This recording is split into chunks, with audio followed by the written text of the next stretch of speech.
So let's start. This is, well, let me read the title, Foster Collaboration for Academic Teaching and Research on, in, with, and around our distribution. This is a joint session. I propose one on teaching with Debian and teaching Debian. Greg, if you can just get closer, will be, if you don't mind being on video. Yeah, everyone, just sit around the, will be just a discussion roundtable type. Oh, welcome. So Great. Great. We suddenly doubled the number of attendees. Well, that's what happens at 10 o'clock. Yeah. So yeah, basically we want to talk about academic teaching and research. I proposed teaching topic, Gunnar proposed research topic, and we thought of joint efforts. Oh, wait a minute. I don't have the projection here. We have a pad. We prepared, if you go on the schedule and you click on Etherpad, there are some notes. Does video team, anyone know what should I do to project it?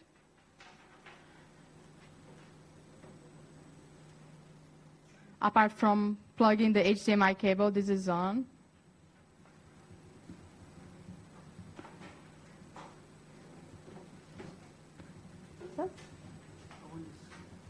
Should be on already? Does someone know anything about that screen?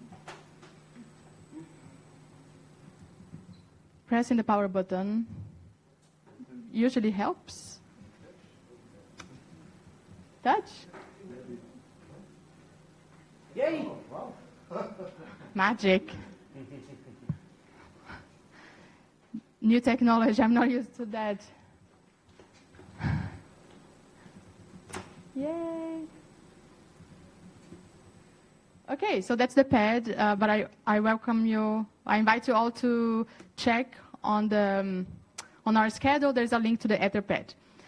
So I think I will just give a quick intro, well, basically talk about my discussion points.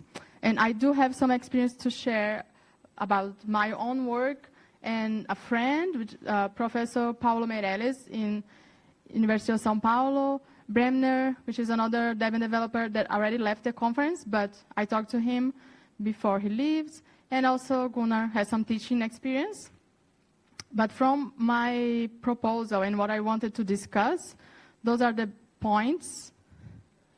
Can we envision a better collaboration between educational programs and Debian outreach for new contributors? Because when we teach, we have the opportunity and we have the privilege to get in contact with batches of new students every semester, and it seems we are not using that opportunity at its most. So I'd like to discuss, I don't see anyone from the outreach team here, but we can all, you are from the outreach team? So sorry. So sorry. So it seems I don't know the whole team. But I'm really happy that you're here. I was thinking about Nilesh, but I didn't invite you all. But very good. So that's the first point. Then what strategies do you see to first motivate and then empower users to become contributors? Because also when we teach, we are mainly dealing with users, and how can we bridge the gap between being users to start contributing to Debian? That's another challenge. And then how to keep new contributors engaged once the course is over. Because even when we have a success story and we manage to, well, talking about myself, when I have projects and I manage to get my students to contribute to Debian, once the course is over, it's hard to keep them engaged without the course credits, let's say, not advantage. Motivation. Payback, yeah, motivation. So yeah, so those are my discussion points, and I think I'll pass the mic to Okay. Gunnar, or we can also... Yep. Well, yeah, I think I should also introduce. The thing is, Tássia and I originally planned this as two separate sessions. And in the beginning, I mean, they are clearly related, but we thought it could be good if we work them together, because we are targeting the two different aspects of academia. So Tássia originally proposed something more about teaching, where I wanted to be a part of the discussion as well. And I'm proposing, well, to exchange, at least to know who's doing what regarding research, because that's also something that, well, I guess many of us in the room are tasked with. So what I wanted this second part of the discussion to be is more like an exchange, more like if you want even a registry of what we are working on.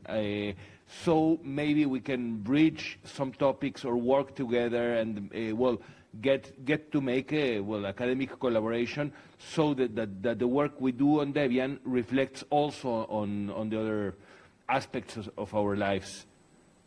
So, well, I will later, when we reach that point in the discussion, I'll talk a bit about what I'm doing, and well, I hope to listen, and I invite you maybe to start writing a bit of what you're also doing, so we have a guide on how to proceed. But I guess we should begin at the beginning. Or why don't we, first of all, I didn't really present myself, but I teach at a college in Montreal, Vanier College. So my major contribution is for, well, in experiences here is for teaching. I'm starting doing some research, and Gunnar also has teaching and research, but maybe we could go around the table, and if you can, then later on put writing the pad is good, so we have a record, but we could just present ourselves in the mic now. If you are comfortable. Sure. Yeah, so I'm Alaret. I work in Japan at so I'm actually just switching university, and so from September I will be teaching one lecture on operating systems and another one on human factors probably. So my background is in human-computer interaction, user experience design, these kind of things. I'm not a Debian contributor really yet myself so far, but I'm interested in this, and also now that I have courses to teach, and maybe thought I could integrate this with my research and teaching also. Yeah. My name is Hermann Lauer. I'm from Heidelberg University in Germany. I'm mostly a system administrator and doing other administrative stuff at the university. And we have open source guys which are developing scientific software and which are interested in improving stuff. And one of the motivations I came into is I noticed that Matrix is getting more and more attraction in the world over it. And unfortunately, half a month ago, the standard browser of Debian, Firefox ESR, is not supported by the Matrix guide anymore. And so a specific question if something could be done about that. Of course, Elements, which is a client, is a new and moving target. On the other hand, they did some in the UI, some function which is doing some drawing stuff. And so simply use the newer one, which is not available at the old stuff. So there's some general question how we can foster this one, because I like to promote stuff like that, and I think even the open software guys, which are really using that a lot, are interested in doing that. But we have a lot of other guys which are not so into the details and so on, and that would be just easier if you can say, oh, it will work, for example, with the stable version Firefox or something like that. Okay, thanks. Hi. So I just want to know, my name is Abhijit. I just want to know how Debian is used in academic research, and that's all. I'm just curious. And you're part of outreach. Yeah, that also. But I didn't know that this was actually about, that you have a plan to discuss about outreach until I came here. So. Thank you. My name is Nico. I live in San Diego, and we are extending our help to local universities. But we don't really have a plan yet, and I'd like to understand your strategy, how to do that, so mainly listening today. I'm Milan Kupčić. I work at Research University in Research Computing Services. So we provide resources to researchers in terms of storage and compute resources and so on.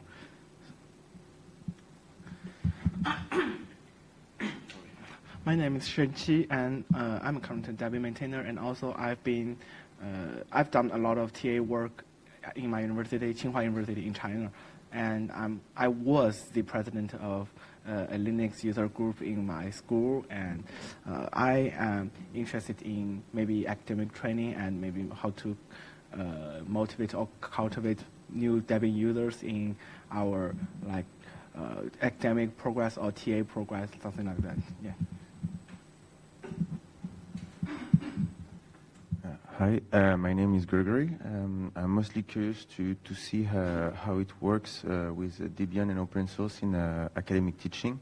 Myself, I'm more around Fab Labs and community workshops, so I'm curious to see how it works inside academies to kind of get some inspiration. Good. Tiago, you want to say some words?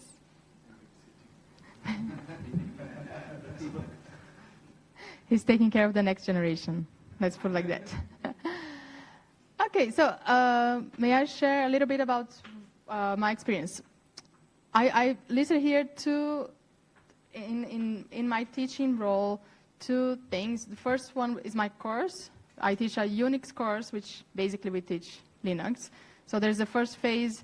The first section of the course is mainly command line. Just how to get used to and how to survive in a terminal. Most users are Windows. Most of my students are Windows users. We only provide labs with Windows. So any course that requires Linux is usually using VMs. And my own lab has the machines have no hard disk. So students come with their own hard disk. And we install Debian, well, not only Debian, sorry. We install operating systems on those disks. In my course, I encourage them to try several distributions. I teach using Debian, but they are free to choose whatever they want. I encourage them to at least try one of the Debian-based distros, because some labs have particular instructions that it would be easier for them if they follow my guidance. If they pick a distribution that doesn't use APT, then they're more on their own. So the first part is the survival mode in the user space, then sysadmin, so they get power users and they learn how to be more system administrators.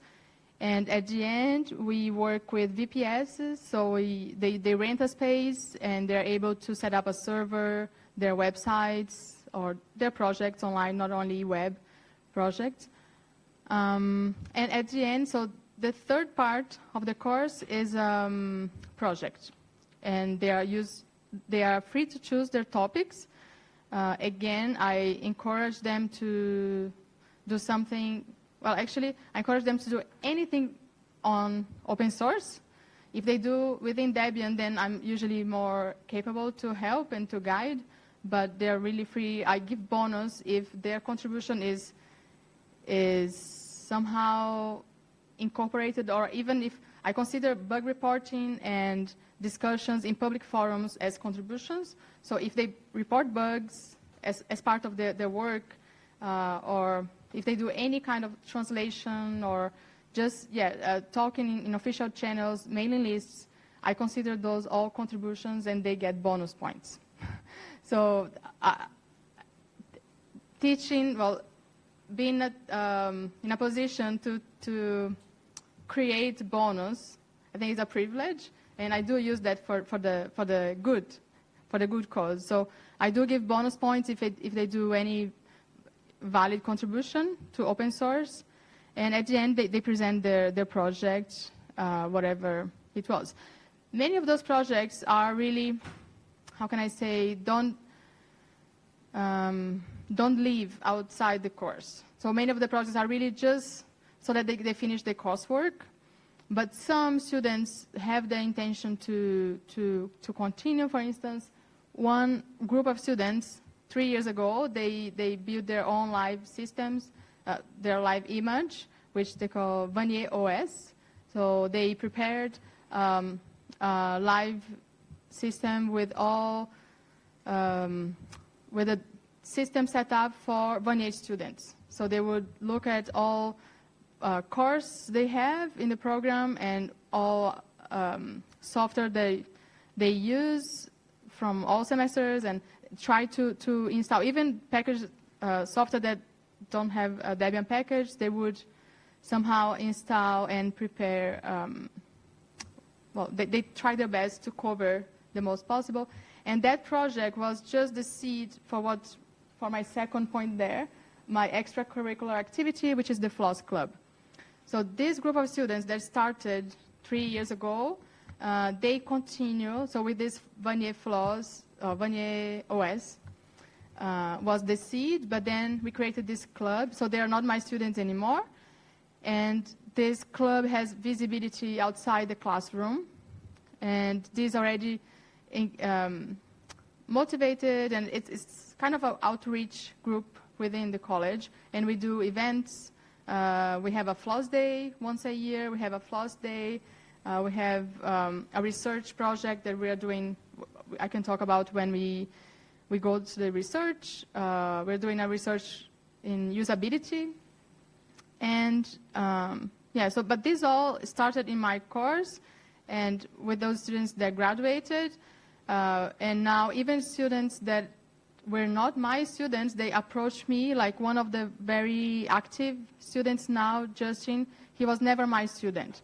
So he's a student in the college, but he was not my student in the Unix course, but he approached me, and since the beginning, he started helping with the Floss Day 1 year ago, and is working really hard now doing all the statistical analysis for our study, which is very helpful. So, those are the main. Do you have any? So I'm talking. Before I could share more about other people's experience that I know, but maybe it's a good moment also to give the word to someone else, or if you have questions about what I've just shared. Yes. You can use this one. Yeah. Your experience just reminded me of some previous. Hello? Yes. Yeah, sure. So I remember some of my previous experience. In my university, I collaborated with another Debian developer. He is not here in Korea. His name is Benda, and he is actually a high-energy physicist. And we created a course called Big Data in Physics, actually teaching students how to use open source tools to build a data analyst pipeline and basics like Linux and something like that. Yeah, and we found that although we can teach students how to use the tools, but how to teach the open source culture, the whole workflow is not that easy in the course, because they only do your homework and submit your homework, and they just switch back to Windows. Yeah, but we do encounter some, really smart and really students that really worked hard, and they discovered the open source world. And two of them, especially two of them, choose to continue with the graduate program with the DD professor. Yeah, and later two of the students, one became a Gentoo developer and one became a Debian maintainer. And the professor himself is both a Debian and Gentoo developer. I believe we need some personal guidance, maybe specific and very detailed personal guidance for students who show interest in the area. Maybe not that optimistic, but there will not be that many students that will be interested. But if there are any, we should pay really much attention to them and try to lead them to the good way. Yeah, thank you.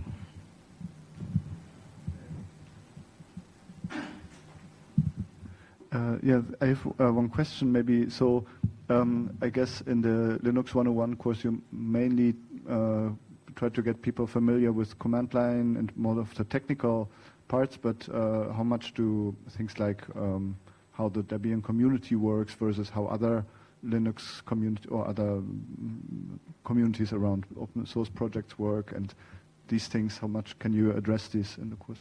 Sure. Yeah, I forgot to mention, but yes, the beginning of the course is Foundation on Free Software. Actually, most of my students are not exposed to free software, even licensing, before my course. So that's when I get them, like just fresh, I usually start by saying what free software is, and then what Linux is, and then Debian is one of the Linux distributions. Of course, I can talk more about Debian than about the others, but I try not to be like too open also, like not to be, how can I say, put too much in favor of Debian, because I know there's a lot of things that I don't know and maybe it would be better for them. So I encourage them to find their own way. But yeah, we have, I usually show some pieces of the movie Revolution OS. Have you ever watched that movie? No? Okay, it's a documentary from 2001 on the history of Linux, free software Linux. So there's Linus Torvalds, Stallman appear giving interviews. It's very informative, very like even pedagogical. I don't show the whole movie. I usually do a lab where I ask more questions if they are able to dive deeper, but I don't have time to show the whole movie, and also nowadays it's hard to keep their attention for 2-hour documentary.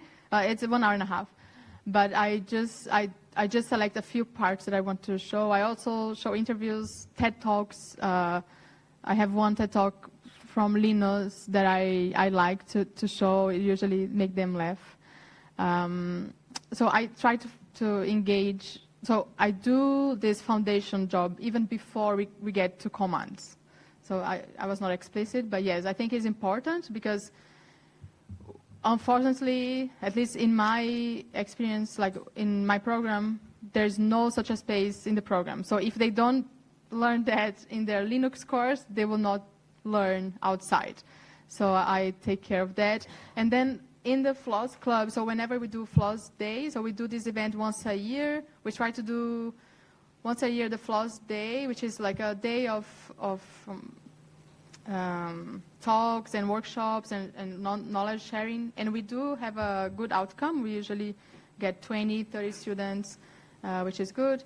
And in the second semester, we try to do some alternative activity. This year, we did a Debian stuff in the college. So we brought the Debian community, the local community, to the college, and we did, this was actually the launch of our study research project. So, yeah, I think I said enough. Gunnar, now. Yeah, well, this last part that you shared, I completely say I do something quite similar.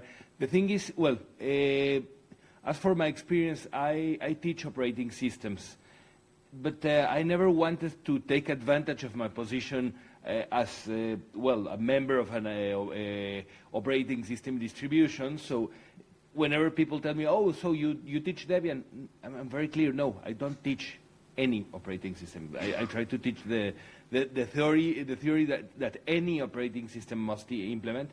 But yeah, I also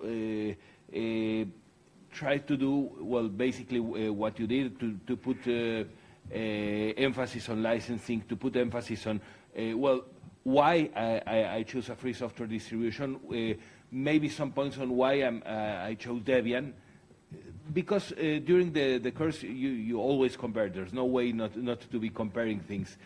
I also inherited from a colleague that retired a couple of years ago, a laboratory that's called the LITSOL. It's a Laboratorio de Investigación y Desarrollo de Software Libre, like free software research and development. It's an aspiring name. I don't think we achieved to live up to the name, But what I like about this space is that it's a place where basically a non-structured area of the university where any student can just approach, and if they are regular at our space, they will get a key to the laboratory and they will be able to do whatever they want.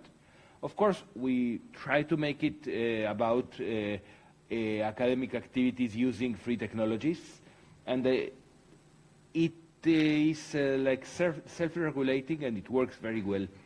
So I'm very happy with this space, and we have had people that were LeadSol members that are now in many interesting positions. So I think it's been a success just to give them the space.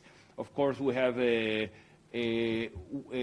promoted as a laboratory things like maybe you don't know here, there's one day that's very nice coordination, very nice although lightweight coordination across Latin America.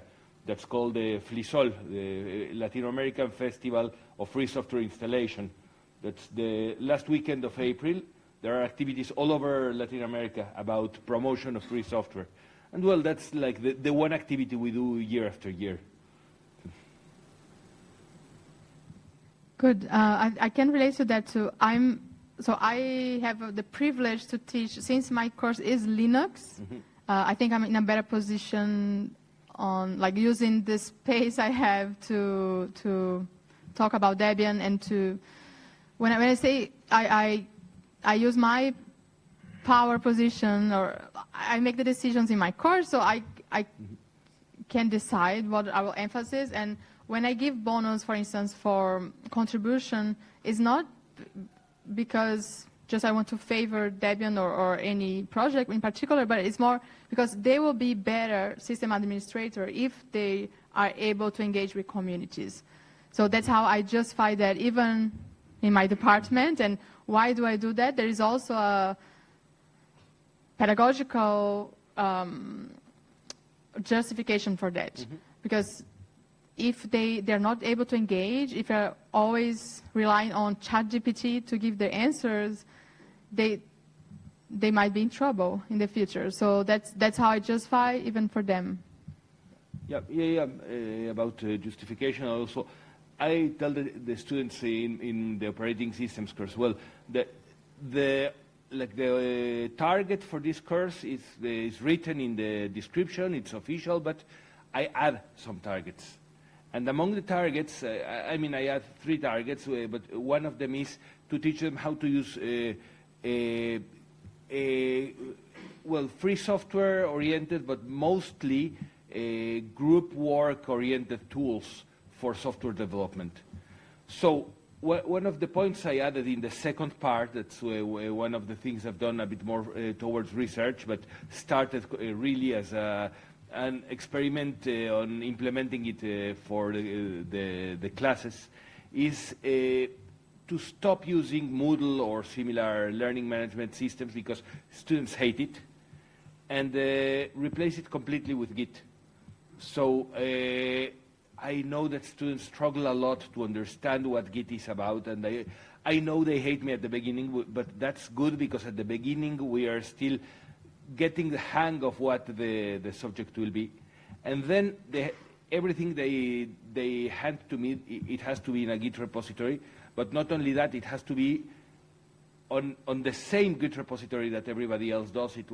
I mean, what I think that it's interesting about how I'm doing this is that all of the implementations I've seen that teach using version control management systems, in order to keep the students from cheating, from copying from their neighbor, they use person-specific repositories. Tell them, well, I think I will tell if you're I will be able to tell if you're copying too much. Collaborate. Use the same, and we have to deal with merge conflicts and all that, which is a pain, but I think it empowers them for the future to understand a very important tool. Good. Yeah, Git is also part of my course, and at the project phase, they have to do on Git, that they have to deliver journals week by week and all on Git. And we have at the end we have the record of the progression of the project, which is also a team project. So it's very good. Do we have more questions? Thank you. So I'm not a teacher. I'm a professional, I want to say. And as I was saying earlier, we're trying to build bridges with universities, obviously to hire students, new graduates, but also, interns.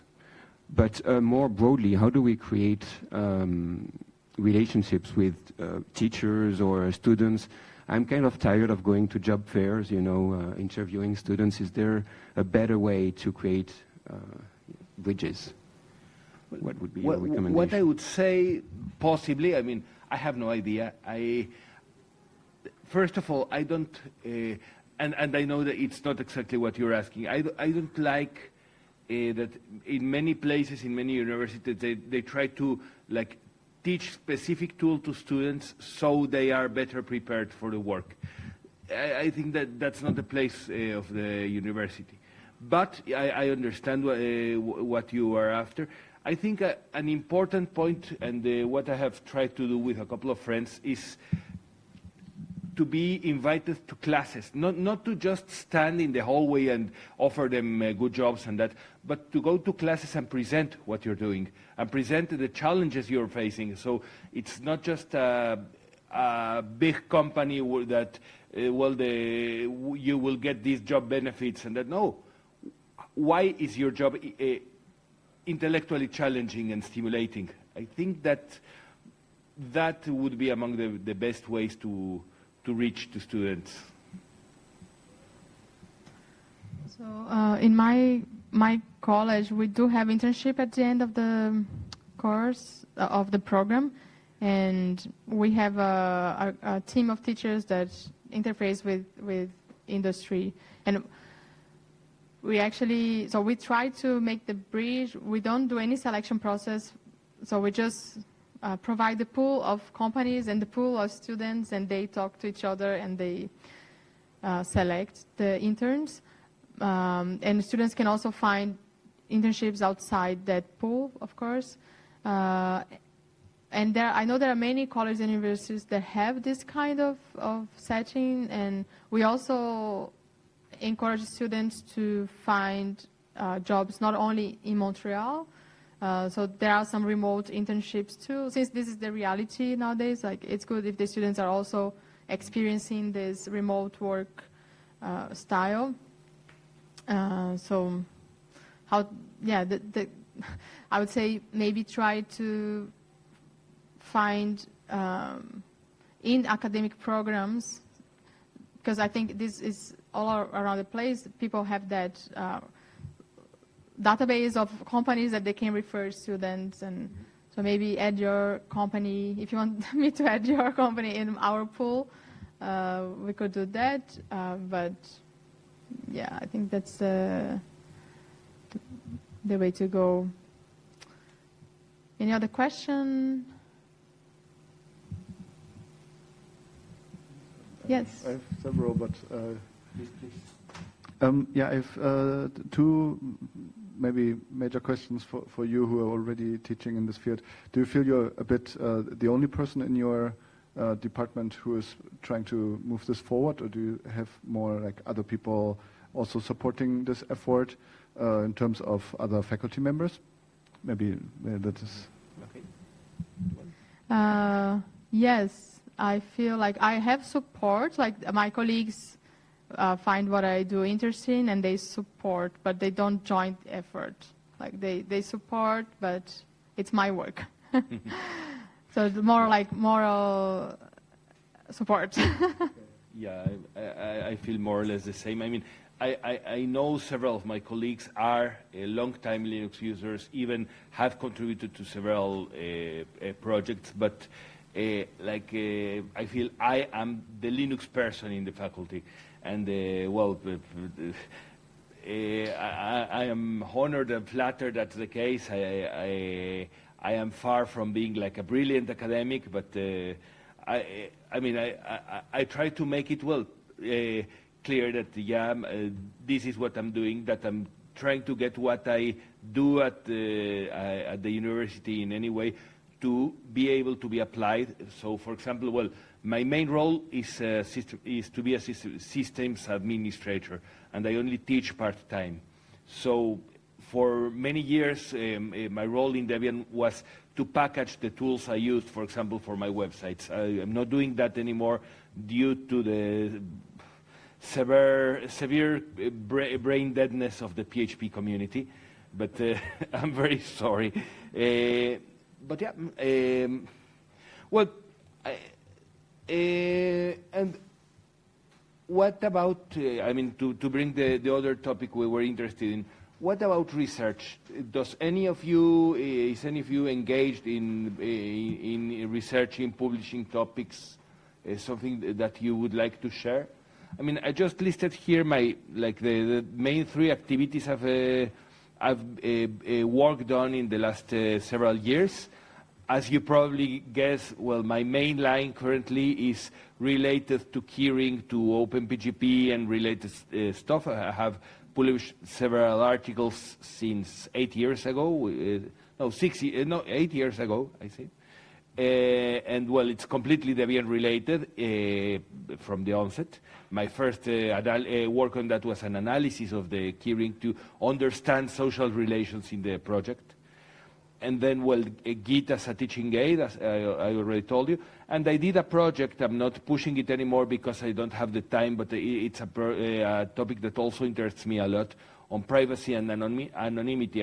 I was working close to the Tor community, and it was not Debian specific. I did bring it to teach using Tails to non-technical communities, and I think it was somewhat successful, but I had to leave it, because we had a pandemic crossing, and then my life priorities changed and whatever.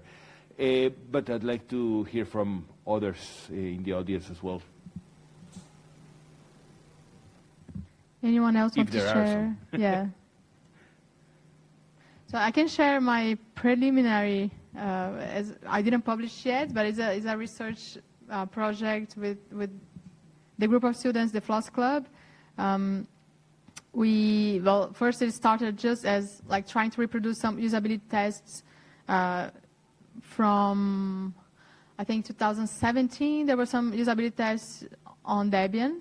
At the time, they did some usability on GNOME, and was mainly already with the system up and running. And we decided to do usability tests of the installer. So that was last year. We did the first phase of the project. We had about 10 users, 10 testers, and 2 observers doing observing their struggles and their experience. And then, but that was more like a trial, and we presented in DebConf, and then this year we decided to enlarge, so have more testers, and for that, that was one of the feedbacks we got from DebConf, that we needed less biased population, so we tried to publish more outside computer science program. And this year we are presenting, so I'm presenting tomorrow the status of the research. So if you are interested in usability, this year we didn't do only with Debian installer, but Debian installer and Calamares, and we are comparing the two. And we got more testers than last year. We got 21 testers, and more observed. So now we have a real team of people interested. Not only the observers are the ones that are already part of the organization of the study, but among the testers, I got even people interested in translating, and I see that as an entry point to the project. But in terms of publishing, academic research, and so I thought maybe when we do a third round, which we are still thinking about what will be the third round, we are looking for a specific topic to do usability on, then we might publish something after 3 rounds of tests. So that's where I am now. So if there is no other research to talk about, may I just share a little bit on the experience of Paulo Meirelles, this friend of mine from University of São Paulo. He teaches a course on free software development. It's a course that he does a bit about what I do, like at the beginning, the foundation of free software. So he talks about license and the basics. So it's not a Linux course. So it's more geared towards the end of the program. It's the end of the computer science undergrad bachelor degree. Well, actually, he has graduates. It's both undergraduates and graduates students. And so after this first phase, he presents 2 projects. Well, that's the current state of the course. This time he presented Debian and the Linux kernel. And then, so he presents, and then he has people from each of those projects to come and give workshops. And as part of the course, they managed to give contributions to both.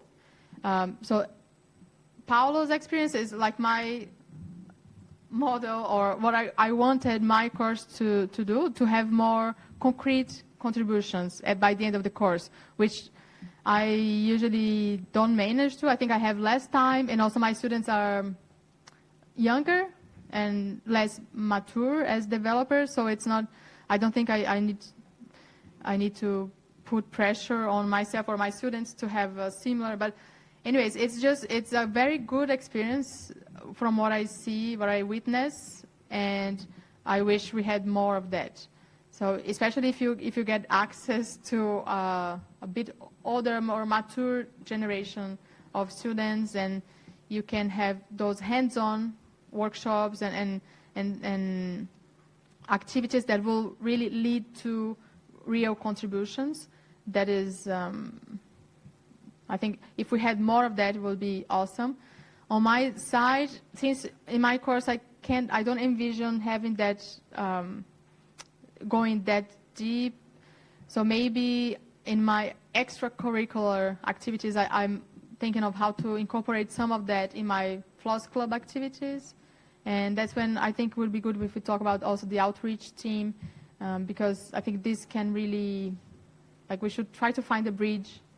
Also answering this first discussion point here, can we envision a better collaboration between educational programs, either teaching or research, and the Debian outreach for new contributors?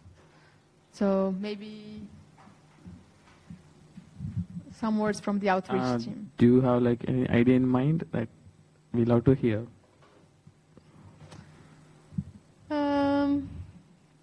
Yeah, my ideas, I usually, those are the ones I'm applying. I don't know, maybe, because from what I understand, that the Debian outreach team is mostly focused now on the internships, right? On the Yeah, GSOC basically and GSOC and outreach, because we have limited bandwidth, only 4 people, and 2 people are mostly active. So yeah, if we love to hear ideas, and if the other people are interested to do, then we can arrange something. But yeah, so what do you, so consider that we have a few teachers and researchers here. Can you think of something? How can we, well, at least maybe talking to each other is one thing. So this is a good first step. You have a... One idea, I don't know. So just off the top of my mind, because I'm also interested in open educational resources, and there's a talk online, I can find it, where one professor was he calls this disposable assignments, I think was his term for all the work students do all the time, and at the end of the semester you just throw them away. And he got really annoyed by this, so decided in one course to write a textbook for the course together with the students. It's times. Oh, okay. Yeah, okay. And I think now with that I start to teach this operating system course, I looked into this and noticed that this is a field where all the textbooks are very quickly outdated.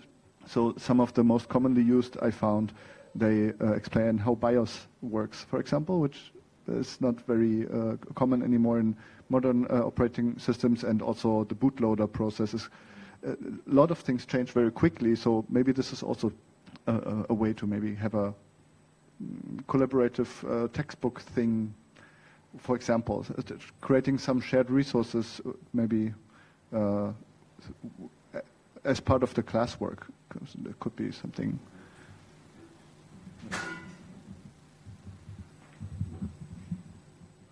I think we are out of time. We're out of time. We can continue talking, I'm sure. But, well, thank you all for coming. Thank you for sharing your experiences. Thank you for organizing as well. Thank you. Yeah.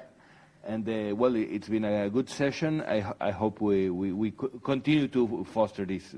Yeah, let's repeat that next year in DebConf 25. And please add your notes if during the discussion we were not really adding, but please. Even people that are not here physically. From please. Remote, yeah. People watching from home, if you can add and help us continue this conversation, and let's. I'm happy at least now we know a few faces where we can connect to and continue that. Thank you. Thank you very much.